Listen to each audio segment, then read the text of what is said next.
আসসালামু আলাইকুম এভরিওয়ান, আশা করি আল্লাহর রহমতে আপনারা সকলেই ভালো আছেন। আপনাদের দোয়া আলহামদুলিল্লাহ আমি অনেক ভালো আছি। যারা চাচ্ছেন একটা পাওয়ারফুল ইন্টেল প্রসেসর দিয়ে পিসি বিল্ড করতে, তাও আবার 45,000 টাকার ভিতরে, এবং সেই পিসি দিয়ে আপনারা চাচ্ছেন গেমিং থেকে শুরু করে ফ্রিল্যান্সিং, আউটসোর্সিং সকল ধরনের কাজ করতে ইজিলি ভাবে, তো আজকের ভিডিওটি তাদের জন্য খুবই স্পেশাল এবং এই ভিডিওটি সম্পূর্ণ দেখতে ভুলবেন না। শুরু করা যাক আজকের ভিডিও। ছোট একটি রিপোর্ট, লেটস স্টার্ট।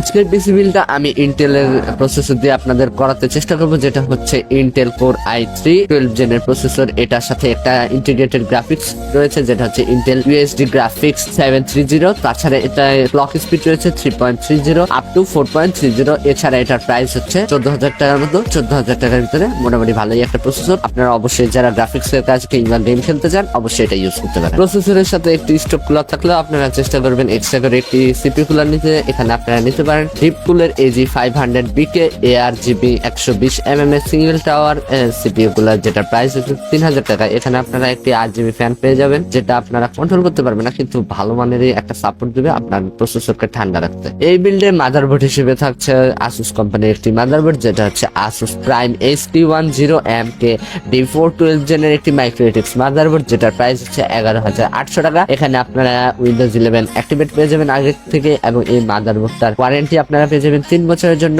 আর এটা আপনাকে অবশ্যই পারফরমেন্স ভালো দেবে, একটা ভালো ব্যাকআপও দিতে চেষ্টা করবে। আমার মতো ভালো একটা মাদারবোর্ড আর আসুস কোম্পানির হওয়ার জন্য সকলেই এটা ব্যবহার করতে খুবই পছন্দ করে। এই র্যাম হিসেবে থাকছে হচ্ছে Kingston Fury RGB beast 3200 megahertz এর DDR4 এর র্যাম। এখানে আপনারা 16GB নিতে পারেন, 8GB। আমি এই পিসি বিল্ডে 16GB নিতে চেষ্টা করেছি, আর এটার প্রাইস হচ্ছে 2900 টাকা। স্টোরেজের জন্য SSD হিসেবে থাকছে HP EX 900 M.2 SSD 500GB NVMe internal SSD রয়েছে, যেটা প্রাইস হচ্ছে 3600 টাকা। আর এটি HP ব্র্যান্ডের, আপনার ব্র্যান্ড হিসেবে দেখতে পাচ্ছেন মোটামুটি ভালোই। SSD-টা আপনারা চাইলে স্যামসাং নিতে পারেন, সেক্ষেত্রে আপনাদের প্রাইসটা আরেকটু আপ হয়ে যাবে। এই পিসি বিল্ডে পাওয়ার সাপ্লাই হিসেবে থাকছে গিগাবাইট ব্র্যান্ডের একটি পাওয়ার সাপ্লাই, যেটা হচ্ছে গিগাবাইট P450B 450 ওয়াটের 80+ বোন সার্টিফাইড একটি পাওয়ার সাপ্লাই, যেটা প্রাইস হচ্ছে 3600 টাকা। আপনারা চাইলে এখানে 550 ওয়াটও নিতে পারেন কিংবা 650 ওয়াট। যদি আপনাদের মনে হয় যে না, আমি ভবিষ্যতে একটা গ্রাফিক্স কার্ড অ্যাড করব, তাহলে অবশ্যই আপনারা 450 এর উপরে লাগবেন, যাতে পরবর্তীতে আর পাওয়ার সাপ্লাইটা চেঞ্জ করতে না হয়। এই পিসি বিল্ডে আমি যে কেসটা ইউজ করেছি সেটা আমার পার্সোনালি খুবই পছন্দের, যেটা হচ্ছে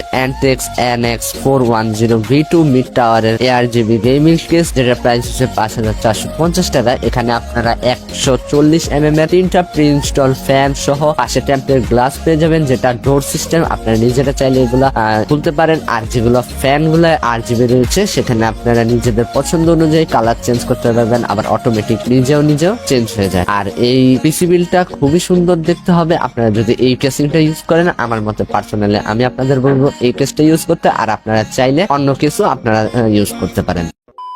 আজকের এই পিসি বিলটা আপনাদের করতে প্রয়োজন হবে 47,250 টাকার মতো। আপনারা চাইলে এখানে 16GB বদলে 8GB র্যাম ইউজ করতে পারেন, তার কারণে আপনাদের পিসি বিলটা হয়তো আরো কমে যাবে 45,000 টাকার ভিতরে। আজকের ভিডিওটি কেমন লাগলো অবশ্যই লাইক কমেন্ট শেয়ারের মাধ্যমে জানাবেন। তার সাথে সাথে ইউটিউবে ভিডিওটি দেখলে অবশ্যই সাবস্ক্রাইব করে দেবেন, এবং ফেসবুকে দেখলে অবশ্যই ফলো করতে ভুলবেন না। তার সাথে সাথে বেল নোটিফিকেশনটি অল করে দেবেন। আরো কিরকম প্রাইজের ভিডিও দেখতে চান অবশ্যই কমেন্টে জানাবেন। দেখাবেন এই ভিডিওতে। আল্লাহ হাফেজ।